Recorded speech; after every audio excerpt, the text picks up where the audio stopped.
Advice from a caterpillar. The caterpillar and Alice looked at each other for some time in silence. At last the caterpillar took the hooker out of its mouth and addressed her in a sleepy voice. "Who are you?" said the caterpillar. This was not an encouraging beginning of a conversation. Alice answered quite timidly. I hardly know. At least I know who I was this morning. But I don't know who I am now." "What do you mean by that?" said the caterpillar severely. "Explain yourself." "I can't explain myself, I'm afraid," said Alice. "Because I'm not myself, you see."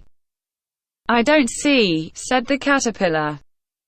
"I'm afraid I can't put it more clearly." Alice answered very politely.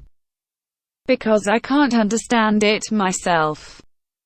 And it's so confusing to change sizes all day long."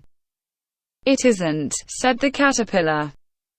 "Well, maybe you think so now," said Alice.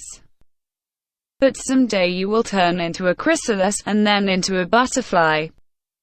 Maybe you'll feel it a little out of the way." "Not a bit," said the caterpillar. "Well, your feelings may be different," said Alice. "All I know is, it seems very strange to me." "You," said the caterpillar with contempt. "Who are you?" The question brought him back again to the beginning of the conversation. Alice felt a little irritated at the caterpillars making such very short remarks, and she drew herself up and said, very gravely, "You tell me who you are first." "Why?" said the caterpillar. Here was another puzzling question, and Alice could not think of any good reason. The caterpillar seemed to be in a very unpleasant state of mind, and Alice turned away. "Come back," the caterpillar called after her. "I have something important to say." This sounded promising. "Certainly." Alice turned and came back again. "Keep your temper," said the caterpillar. "Is that all?" said Alice, doing her best not to show her anger. "No," said the caterpillar. Alice had nothing else to do, so she decided to wait. Maybe the caterpillar will tell her something important, after all. For some minutes it smoked without speaking. But at last it unfolded its arms, took the hooker out of its mouth again, and said, "So you think you're not yourself, don't you?" "I'm afraid I do," said Alice. "I can't remember the things I knew. And I don't keep the same size for 10 minutes. "Can't remember what things?" said the caterpillar. "Well, a poem all came different," Alice answered sadly. "Repeat, you are old, Father William," said the caterpillar. Alice began. "You are old, Father William," the young man said. "And your hair is now very white.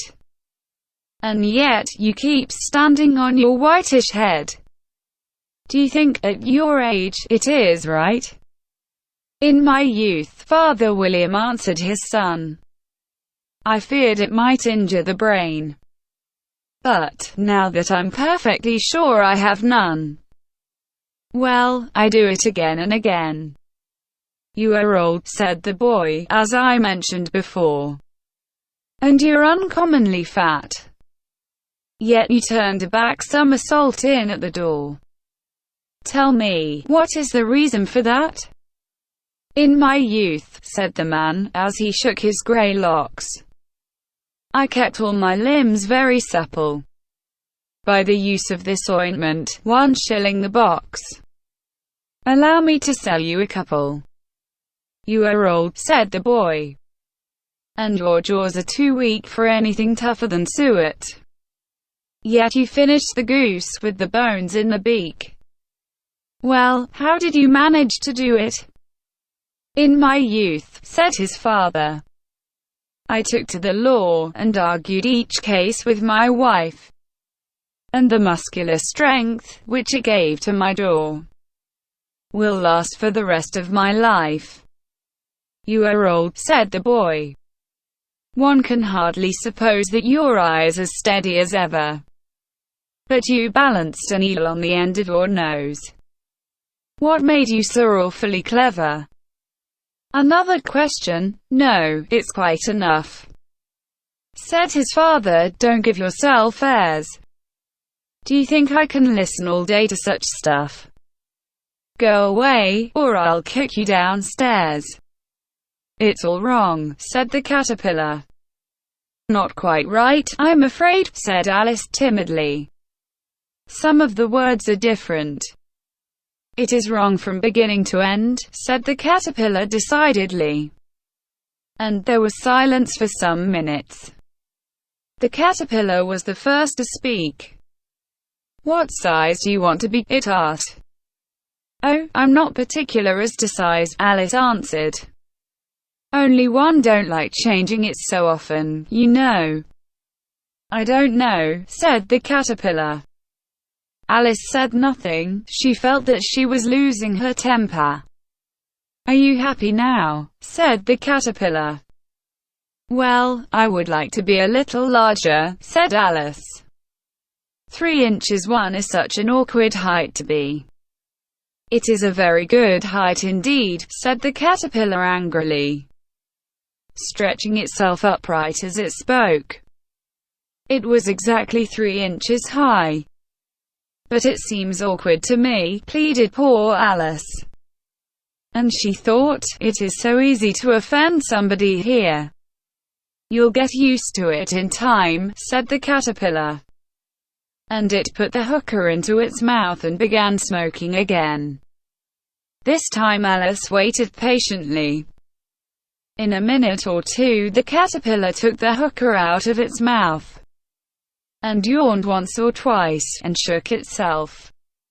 Then it got down off the mushroom, and left with the remark, one side will make you grow taller, and the other side will make you grow shorter. One side of what? The other side of what? Thought Alice to herself. Of the mushroom, said the caterpillar aloud. And in another moment it was out of sight. Alice was looking thoughtfully at the mushroom for a minute, trying to make out which were the 2 sides of it. It was a very difficult question, because the mushroom was perfectly round. At last she stretched her arms round it, and broke off a bit with each hand. And now which is which, she said to herself, and bit a little of the right hand piece to try the effect. The next moment urchin struck her foot. This very sudden change frightened her, and she set to work at once to eat some of the other bit.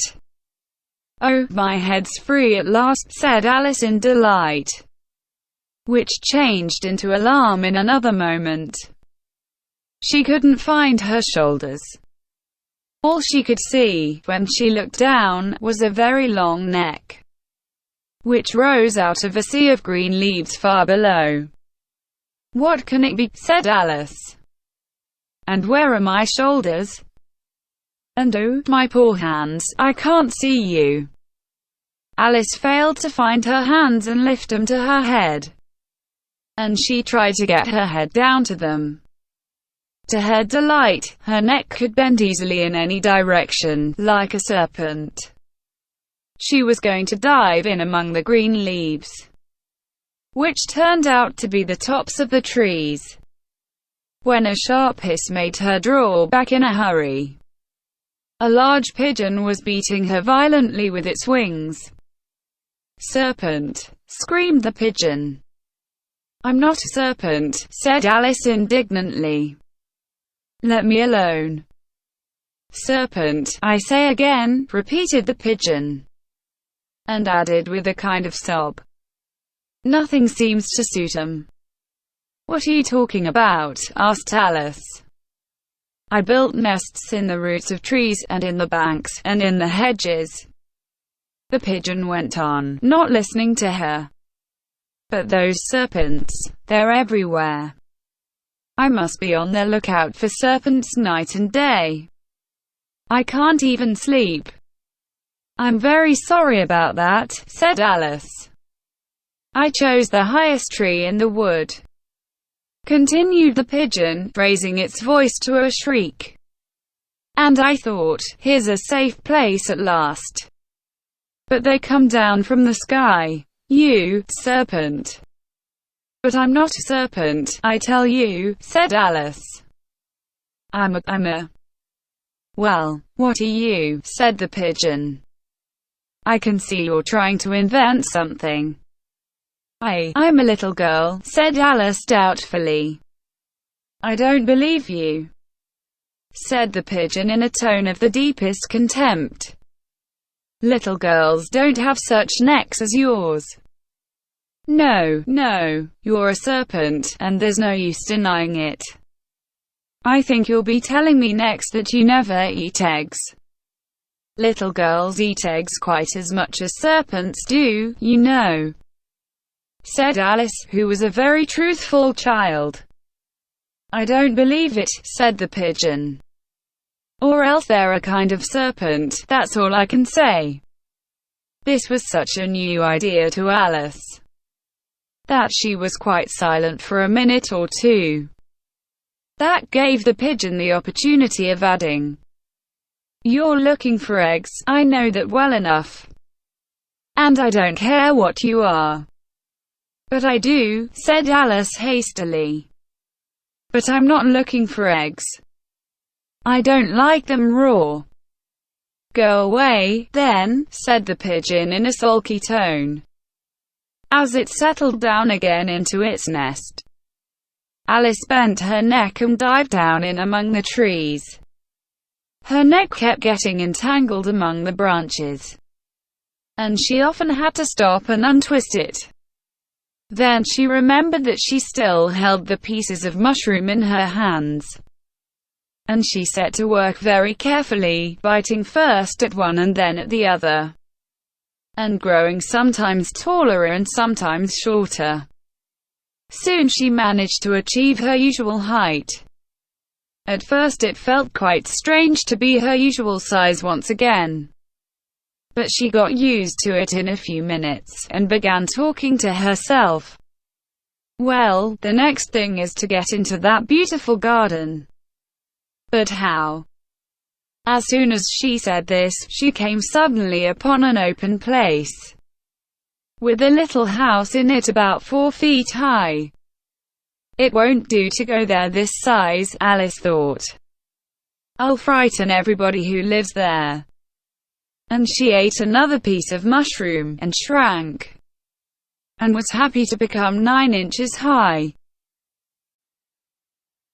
Вам нравится учить английский с нами? Тогда подпишитесь на наш канал, чтобы не пропустить новое видео. И не забудьте поставить лайк. До новых встреч!